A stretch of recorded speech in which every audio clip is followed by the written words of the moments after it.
Women health problem ఒక్క రోజులో రాదు. సడన్గా బాడీ ఫెయిల్ అవ్వదు. ఇయర్స్ ఆఫ్ రొటీన్ మిస్టేక్స్, స్లీప్ని ఇగ్నోర్ చేయడం, స్ట్రెస్ నార్మల్ అనుకోవడం, ఇవన్నీ కలిసి హార్మోన్స్ని సైలెంట్లీ డిస్టర్బ్ చేస్తాయి. ఈ వీడియోలో ఉమెన్ హార్మోన్స్ కంప్లీట్ గైడ్ సింపుల్గా ఎక్స్ప్లెయిన్ చేస్తాను.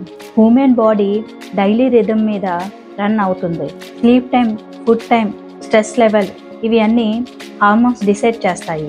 రొటీన్ డిస్టర్బ్ అయితే హార్మోన్స్ కన్ఫ్యూజ్ అవుతాయి. అందుకే హ్యూమెన్లో weight gain, periods issues, mood swings, human బాడీలో ఒక హార్మోన్ డిస్టర్బ్ అయితే చైన్ రియాక్షన్ లాగా మిగతావన్నీ ఎఫెక్ట్ అవుతాయి. హార్మోన్స్ ఇండిపెండెంట్ కాదు.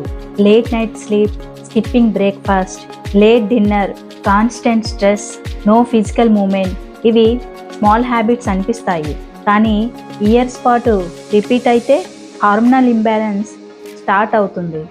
ఉమెన్ హార్మోనల్ హెల్త్ ఫిక్స్ చేయాలంటే ఫస్ట్ మెడిసిన్ కాదు, routine important.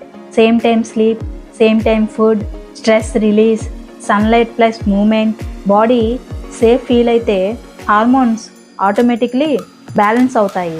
Quick fixes expect చేయకండి. హార్మోనల్ హెల్త్ 30 days ఛాలెంజ్ కాదు, లైఫ్ స్టైల్ జర్నీ. బాడీకి టైం ఇస్తే హీల్ అవుతుంది. బాడీ ఉమెన్ హెల్త్ని ఫియర్తో కాదు, సైన్స్తో అండర్స్టాండ్ చేయాలి. Hormones, periods, weight, stress, physiology based content కోసం ఛానల్ని సబ్స్క్రైబ్ చేయండి, లైక్ చేయండి.